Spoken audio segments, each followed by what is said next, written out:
बिस्मिल्लाहिर्रहमानिर्रहीम। अस्सलाम वालेकुम। न्यूज़ एनालिसिस की एक नई एपिसोड के साथ मैं हूं सैयद आरिफ बहार। नाजरीन, इमरान खान का जो एहतजाज है फ़ाइनल कॉल के नाम से,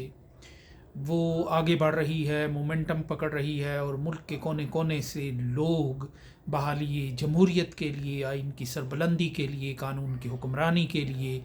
और शहरी आज़ादियों के लिए और पाकिस्तान को एक बावकार और मुस्तहकम और दुनिया में सर उठा कर चलने वाली कौम का मुल्क बनाने के लिए एक बार फिर पाकिस्तान के अवाम सड़कों पर निकले हुए हैं। गो के सर्दियों का मौसम शुरू हो चुका है और ठंड पड़ रही है, रातें अब ठंडी हो रही हैं, लेकिन इसके बावजूद मुल्क के कोने कोने से लोग निकल आए हैं इस कॉल पर और वो अपने रोज़ शब में एक तब्दीली चाहते हैं। वो 75 साल के इस फरसूदा और दायरे के इस सफ़र को बदलना चाहते हैं। पाकिस्तान 75 साल से दायरे के एक सफ़र का मुसाफिर है, दायरे की एक राह का राही है कि जिसमें ये सफ़र ख़त्म होने में ही नहीं आ रहा, कि एक दायरा है कि जिसके अंदर रक्सा हैं एक तरतीब के साथ लोग। और आज पहली बार तो शायद इसको नहीं कहा जा सकता, मुख्तलिफ़ औक़ात में मुख्तलिफ़ लोगों ने इस दायरे को तोड़ कर इस सफ़र को किसी सही और वाज़ेह समत की तरफ ले जाने की कोशिश की, लेकिन उनमें से अक्सर या तो जहाँ से गुज़र गए या वो फिर आखिर पे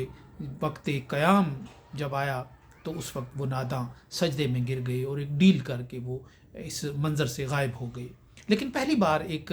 अज़्म के साथ, एक मुस्तकिल मिजाजी के साथ एक ऐसा शख्स, दिलेर आदमी पाकिस्तानी कौम में पैदा हुआ कि जिसने इस दायरे के इस सफ़र को, इस दायरे को 75 साल से जारी इस दायरे को तोड़ने की कोशिश की, ताकि इस कौम का जो सफ़र है वो सही ट्रैक पे चढ़े और ये कौम जो है तरक्की की और एक हदफ इसके जहन में हो और वो मंजिल उसके सामने हो। ऐसा ना हो कि ये कोलू की बेल की तरह जो वहीं उसी दायरे के अंदर एक मखसूस हद के अंदर चक्कर काटती चली जाए, फिर 10 साल के बाद पता चले कि जहाँ से सफ़र शुरू हुआ था वहीं पर सफ़र का इख्तिताम हुआ है और वहीं से दोबारा नए सिरे से एक ऐसा ही सफ़र शुरू करने की जो ज़रूरत है या शुरू किया जा रहा है। इस यकसानियत से, इस तनज़्ज़ुल से, इस ज़वाल से जो हमजहती है जिसने पाकिस्तान के पूरे माशरे को राख के एक ढेर में बदल दिया है, ना अखलाकियात है, ना मुआशियात है, ना सियासियात है, ना कुछ कदरें हैं इस मुल्क की, और यूं मायूसी के आलम में जो एक नौजवान नस्ल है कि वो गिरदोपेश के हालात को देख कर मायूसी के आलम में उसके पास फिर सिर्फ एक ही चारा रहता है कि वो बहनों के जेवर बेचे, वो माँओं की जो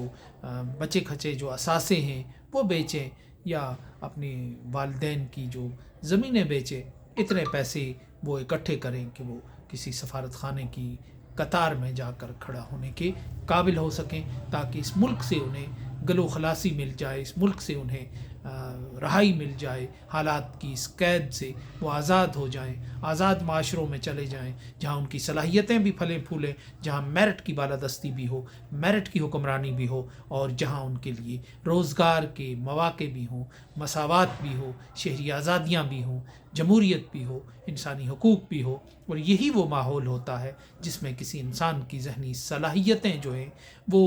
पनपती हैं, वो निखरती हैं, वो फैलती हैं, वो अपना रंग दिखाती हैं, वो अपना रिज़ल्ट दिखाती हैं। तो ये एक ऐसी कैफियत है कि जिसमें पाकिस्तान फंस कर रह गया है 75 बरस से, और अब इमरान खान एक ऐसा दिलेर और बहादुर शख्स पाकिस्तान के मंज़र पर, पाकिस्तान के पॉलिटिकल लैंडस्केप पर उभरा कि जिसने ना डील की, जिसने ना ढील की ऑफ़र कबूल की, ना डील की, और न ही उसने झुकने से पे आमादगी ज़ाहिर की, बल्कि उसने अपने लिए जो गोल सेट किया उसमें उसने अपने लिए दो ऑप्शन रखे कि जैसा अभी कहा गया है कि या तो मैं मारा जाऊंगा या कामयाब हो जाऊंगा। उसमें नाकामी का कोई ऑप्शन उसने नहीं रखा है। सो एक बहुत बड़ी दीवार के साथ, एक चट्टान के साथ सर टकराने के मुतरादिफ है कि जब किसी कौम के, किसी तबके के मफादात کی قالین جب آپ اس کے پیروں تلے سے کھینچتے ہیں تو پھر آپ کو رد عمل کا بھی سامنا کرنا پڑتا ہے، پھر آپ کو اس کے برے نتائج اور عواقب کا بھی سامنا کرنا پڑتا ہے، پھر گولیاں بھی آپ کے جسم میں اتر سکتی ہیں، پھر سر بھی آپ کا تن سے جدا ہو سکتا ہے، پھر قید تنہائی بھی آپ کا مقدر ہو سکتی ہے، پھر ایک 2.5-3 فٹ کی ایک رسی بھی، ایک پھندا بھی آپ کی گردن کے گرد لپیٹا جا سکتا ہے، پھر آپ کا لیور بھی کھینچا جا سکتا ہے پیروں تلے سے۔ تو یہ ایک قیمت ہوتی ہے، لیکن دیکھنا یہ ہوتا ہے کہ وہ جو شخص ہے جو اس سسٹم کو، اس نظام کو، طاقت کے نظام کو، جو سر تاپا طاقت ہے، جس میں کوئی اصول، ضابطہ، قاعدہ قانون نہیں ہے، کوئی آئین نہیں ہے، اس کا کوئی لکھی ہوئی تحریر نہیں ہے، کوئی اخلاقی قدر نہیں ہے، پھر وہ نظام